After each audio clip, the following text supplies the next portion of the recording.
नमस्कार, आदाब। आज हम बात करेंगे डायबिटीज पर। डायबिटीज में हम बात क्यों कर रहे हैं कि 13 नवंबर को एक रिपोर्ट आती है द लैंसेट की, जो कहता है कि 1990 में ग्लोबल में पूरे वर्ल्ड में 200 मिलियन पीपल अफेक्टेड थे डायबिटीज से, लेकिन 2022 में 800 मिलियन पीपल अफेक्टेड हो गए हैं। अगर हम इसमें खास तौर पे एडल्ट की बात करें तो 7% से लेकर 14% तक एडल्ट की संख्या बढ़ी है डायबिटीज में और ओवरऑल ग्लोबल लेवल पर। अगर हम इंडिया की बात करें तो इंडिया टॉप पर है पूरे वर्ल्ड में। अगर इंडिया में 212 मिलियन पीपल अफेक्टेड हैं डायबिटीज से। अगर हम कंपेयर करें चाइना से तो चाइना में 148 मिलियन पीपल अफेक्टेड हैं।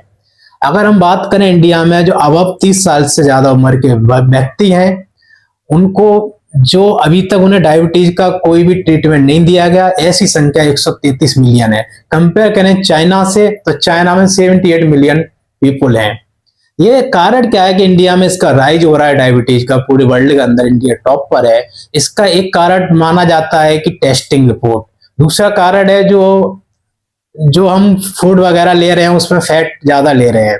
तो पहला क्या है कि एक रिपोर्ट है जो फास्टिंग ग्लूकोज रिपोर्ट है, जो 7-8 घंटे फास्ट करने के बाद ली जाती है, जिसका नंबर 7.0 से ज्यादा आता है, वो डायबिटीज का पेशेंट माना जाता है।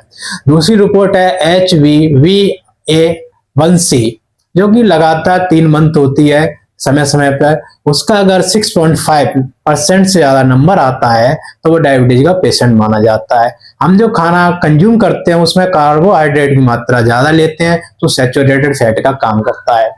तीसरा क्या है, निकोटीन।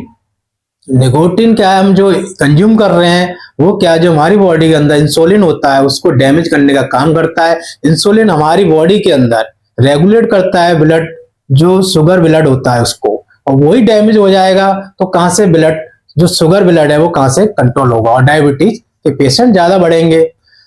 इसका नेक्स्ट स्टेप है जो सिगरेट स्मोकिंग करते हैं। WHO का एक रिपोर्ट है, WHO के अनुसार जो सिगरेट कंज्यूम करते हैं वो 30-40% उनका चांस होता है डायबिटीज होने का, कंपेयर टू जो लोग सिगरेट का कंज्यूम नहीं करते हैं। एक और है जेस्टेशनल डायबिटीज से नाम है इसका, जो कि प्रेग्नेंट वुमेन को होते हैं। और वो प्रेग्नेंट वुमेन को जब ये डायबिटीज होती है तो उनका जो बेबी न्यूबॉर्न बच्चा होता है उसको भी अफेक्टेड होने का डर होता है, तो इसको भी रेगुलेट किया जा सकता है।